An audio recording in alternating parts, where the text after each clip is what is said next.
Quand je suis arrivée à l'âge, entre guillemets, des premières, je dirais, expériences sexuelles, les premières histoires d'amour, les histoires amoureuses et sexuelles, c'était avant la légalisation de la pilule et, disons, des moyens modernes de contraception.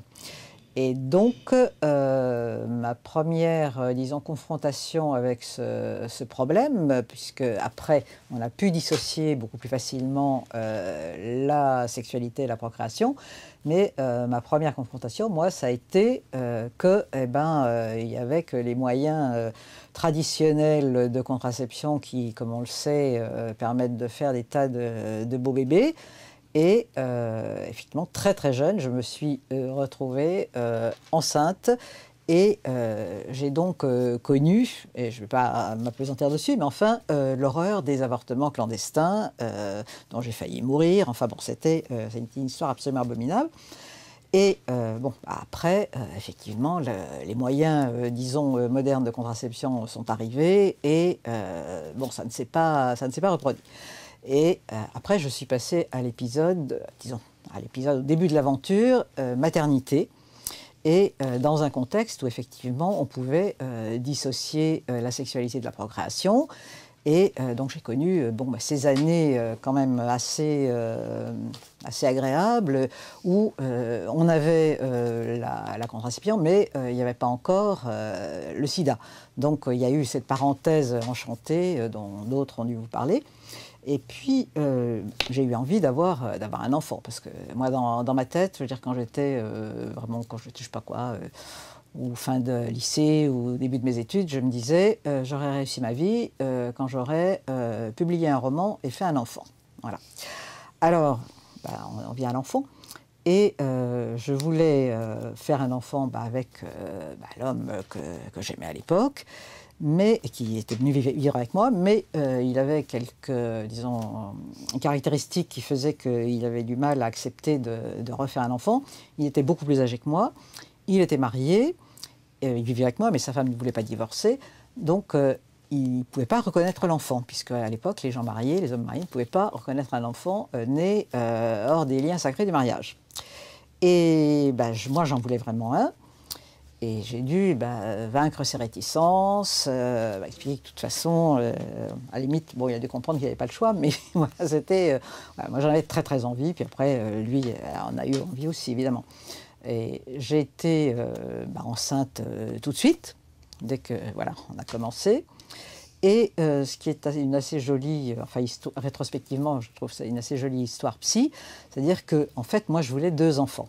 Mais comme j'avais dû me bagarrer très agréablement et tendrement, mais enfin j'avais dû insister pour en avoir un, je savais que après en faire un deuxième, ça allait, il allait être encore plus âgé, ainsi de suite, ça allait être très difficile. Donc j'ai fait une double ovulation et j'ai eu des jumelles. Et ça, c'est assez joli. Alors, au début, parce que là aussi, il faut se remettre dans le contexte de l'époque, au début, je grossissais, mais bon, c'était un peu bizarre, mais moi, je me doutais de rien. Et puis, à l'époque, il n'y avait pas les échographies, il n'y avait pas tout ce qu'on a maintenant. Donc, j'ai su, au fond, que j'attendais 2 enfants assez tard. Et notamment quand je devais être, je sais pas, peut-être au 5e mois ou quelque chose comme ça. Et j'allais encore, parce que c'était pendant les vacances, me promener un peu dans des montagnes genre pâturage, quoi, pas des montagnes comme ça. Et les gens qui me croisaient, ils croyaient tous que j'allais accoucher dans le prochain virage, quoi, parce que j'étais vraiment comme ça. Et puis il y avait des choses qui sortaient à droite, à gauche. Vous savez, quand ils donnent des coups de pied, je me disais, je sais pas, j'ai un monstre qui a 4 pieds ou 4 bras ou je sais pas quoi. Et puis finalement, au 7e mois, là, on avait le droit de faire une radio.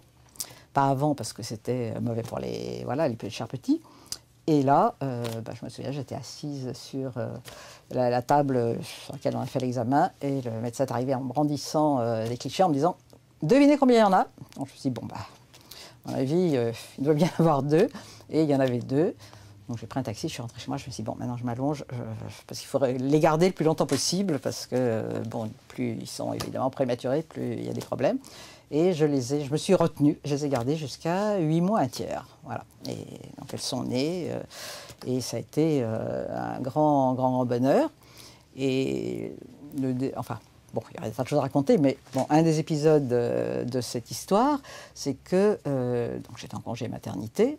Et puis, la première fois que je suis, bon, il y a une personne qui est venue me remplacer. La première fois que j'ai pu sortir pour rejoindre mon compagnon pour aller déjeuner en ville, parce que voilà, jusque-là j'étais à la maison, puisque j'allaitais les deux en plus. Enfin, bon, c'était très agréable, bon, un petit peu sportif. Et on était rue du Four pour aller à un restaurant, et on croise deux gitanes qui opéraient beaucoup à l'époque pour dire la bonne aventure, etc., dans la rue du Four. Elles vous attrapaient, et puis elles prenaient votre main, et puis voilà. Alors, bon, moi je voulais pas, j'avais pas le temps, et puis je tenais pas du tout à me faire alpaguer par ces nanas. Et quand même, il y en a une qui m'attrape comme ça, et comme je me dégageais comme ça, elle me pointe le doigt, elle me dit « Toi, tu vas avoir des jumelles ». Alors j'ai regardé, je lui ai dit « Bah non, c'est déjà fait ». Alors elle m'a refondé son doigt, elle m'a dit bah, « Tu en auras d'autres ». Alors, j'en ai pas fait d'autres, parce qu'effectivement, la possibilité de dissocier la sexualité et la procréation faisait que, bah, après, j'ai pris la pilule, ainsi de suite, et que je pouvais quand même un peu contrôler tout ça. Donc la prédiction de la gitane ne s'est pas réalisée, mais en tout cas, j'ai fait ces deux filles comme ça. Je pense que la dissociation qui est devenue possible avec les lois de 1967 et de 1975, c'est-à-dire contraception et légalisation de l'avortement, eh bien, c'est je dirais la plus grande révolution du XXe siècle. C'est ce qui a vraiment permis aux femmes d'être mères quand elles le voulaient, et ne pas l'être si elles n'avaient pas envie de l'être, ou si ce n'était pas le moment, enfin bon, de choisir ce qu'elles voulaient faire. Et à partir du moment où on peut choisir de maîtriser sa fécondité, ça veut dire qu'on peut travailler sans être obligé d'être interrompu parce que, temporairement ou définitivement, parce que y a un enfant qui arrive, qui n'était pas prévu, et ainsi de suite. Ça évite aussi les infanticides, enfin bon, toutes les choses horribles qu'on peut aussi imaginer autour de ça.